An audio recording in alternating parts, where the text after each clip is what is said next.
Great. Amazing. So, Patricia, this interview is just going to be about, your journey, your experiences, and then obviously commenting on generic things like where are women in sports in elite roles. Okay. So, yeah. So, maybe we can start with the first question, and that is tell us about your journey, Patricia. What prompted you to be part of this sports industry? So I started my career in working at PwC as manager of consultancy and assurance. And after spending there 9 years, I decided to apply to a job offer to join the new promoted Sociedad Deportiva Eibar. In 2014, Eibar was promoted to first division, and they decided to professionalize and to increase the number of people working for the club. So in that moment, I applied for being the next finance manager of the club. I didn't expect to be elected, but finally I achieved the position, and I joined the project in Eibar. So 2 years later, in 2016, I was promoted to as a general manager of the club, and I started a new role in the club. So it was an amazing period. I spent there as general manager 3 years, and it was absolutely a great experience, a great team, and I think that we achieved many goals, and it was a challenge, but I think that we were very happy in that moment. So in 2019, I decided to change and start a new role in a different club. I moved to a basket as a member of the advisor committee of Gipuzkoa Basket Club, the first division basket club of my home city, from San Sebastian. And I spent there 6 months. After that, I went to Elche. Elche was a club playing in that moment in second division in Liga Smartbank.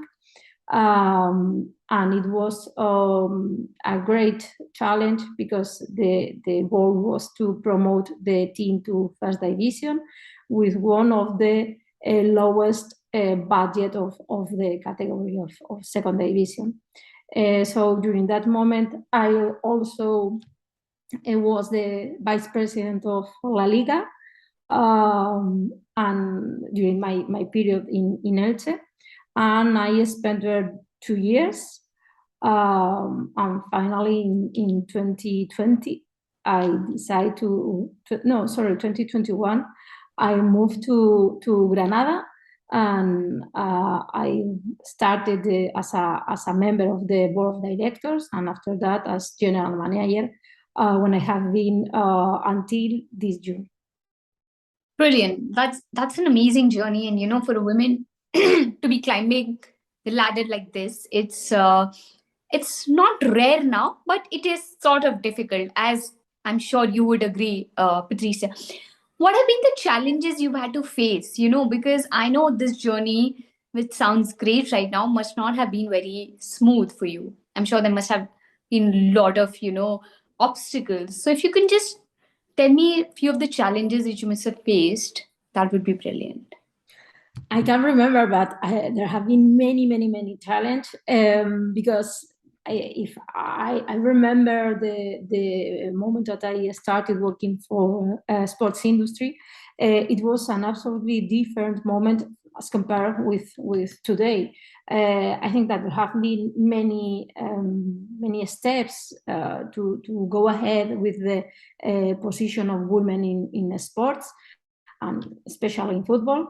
So the first goal, I think that the first challenge for me was with myself, because when I applied to start in Eibar, to start working in Eibar, my first the first thing that I thought in that moment, that I will not be elected, because I'm a woman. So it was the first challenge, it was with myself. And I think that I have increased personally a lot during these 8 years, because I have been also working on that, and I have been working with a coach who has helped me to improve myself, and to try to have my best version.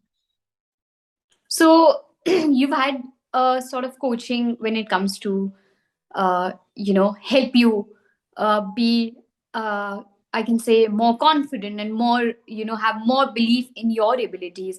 And Patricia, I mean, we both are from very different countries, but I think we face the same things, which speaks a lot of what the perspective of, the male dominated society is towards women, which makes us doubt ourselves, our abilities, which obviously is now changing. And I'm glad that you took assistance of a coach, to bring that out. But it's there in the leadership capabilities, etc., is very strong in all of us women. It's just we sometimes, don't tend to see, we doubt our own selves. And I think that's the biggest challenge we face. We are our own worst critique and worst challenger.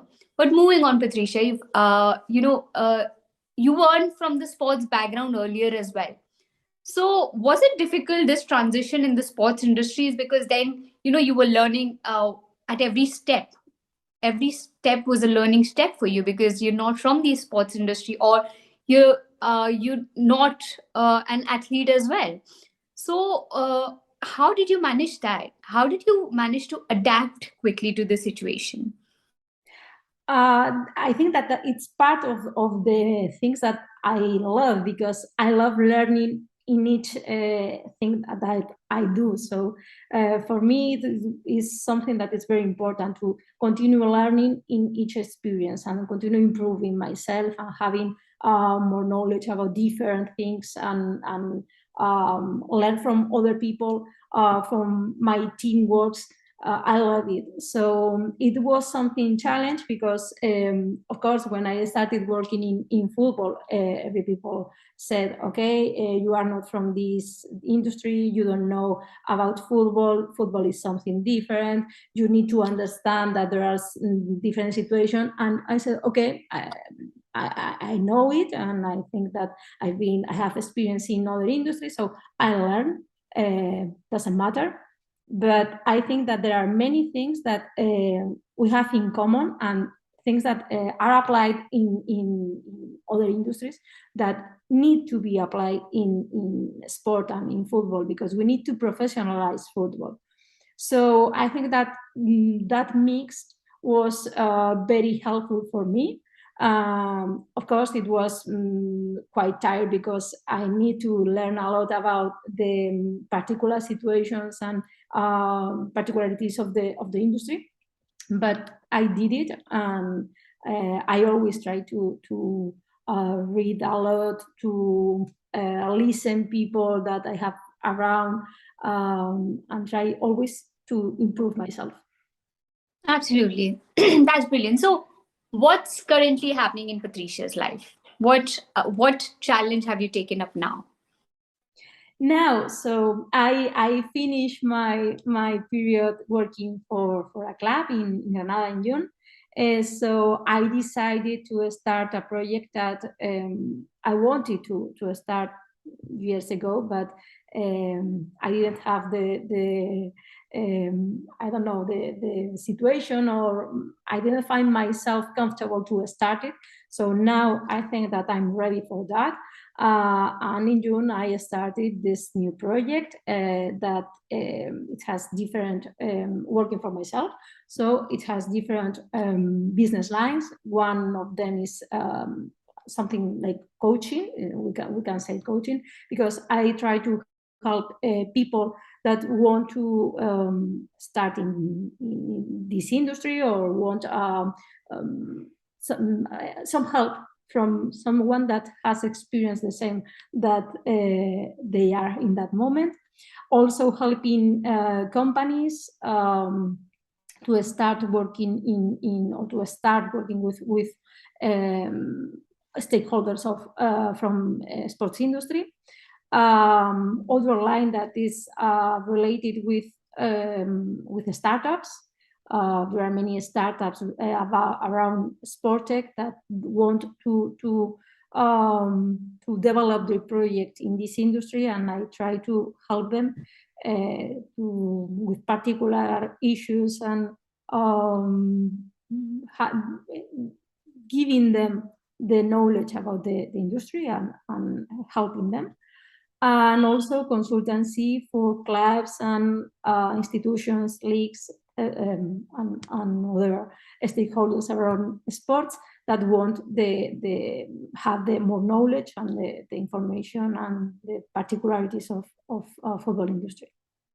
That's super. So, because obviously you deal with so many clients and clubs, etc. How many women do you see? Are do we have enough representation in the sports tech industry or when it comes to club? Because obviously there's been a lot of talk about women representation in the past 2 years, and we've seen women like Sarah Lewis and others getting to the top, to the CEO positions, whether it's in Manchester United or in MLS or in the Olympics itself. So this is a positive change, of course. But do you think we are there, or still there's a long way to go? I think that we are in the correct way, but we need to improve.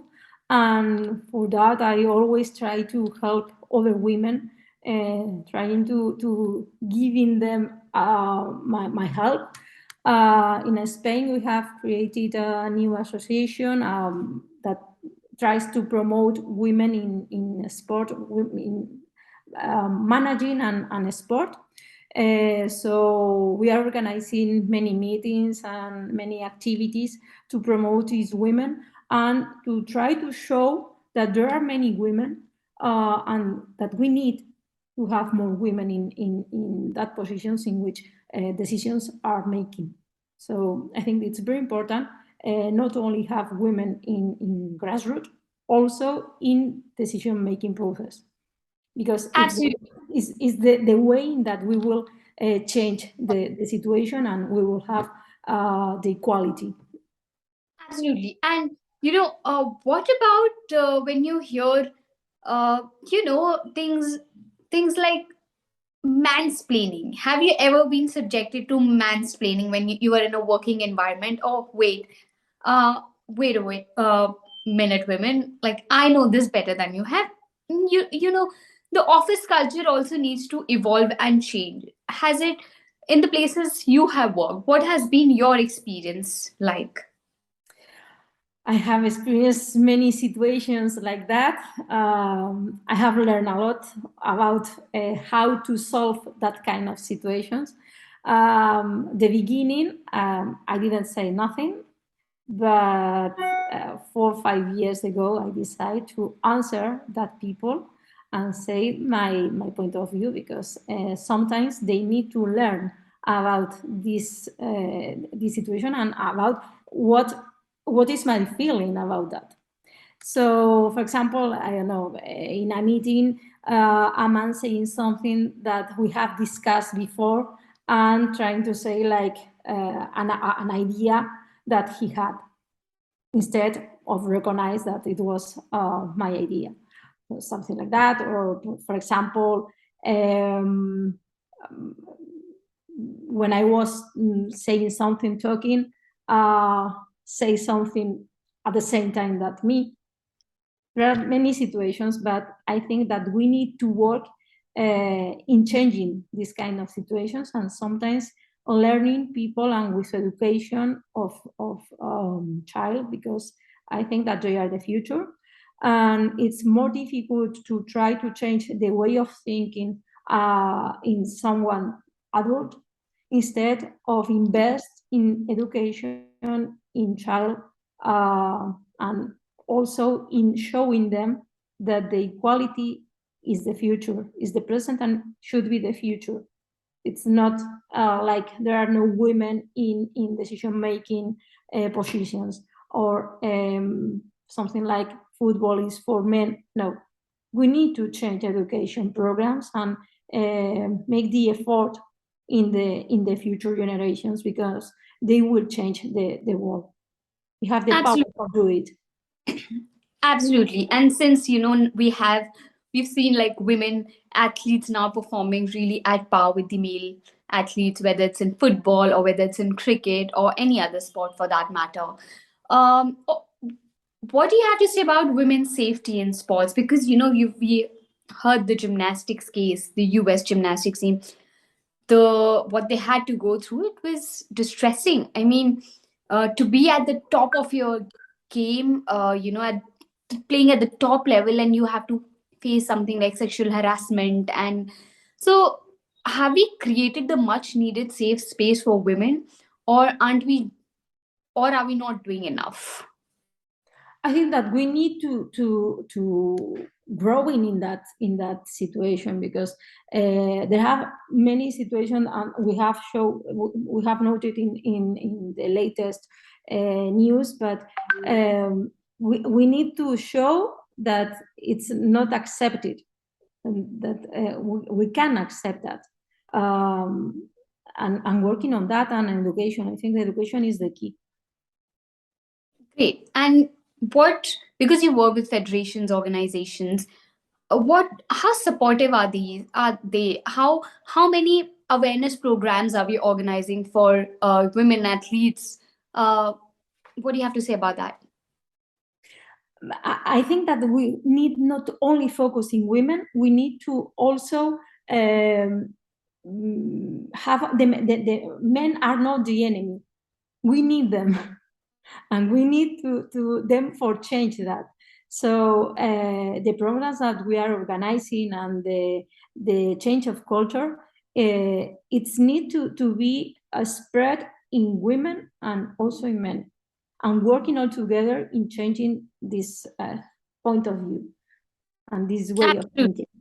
So men also play, obviously, they play a huge role. So sensitizing men is also important to help curb this issue, and have more men speak out and take stand for women, whether it's their colleagues or the athletes, whoever it is. That's absolutely right.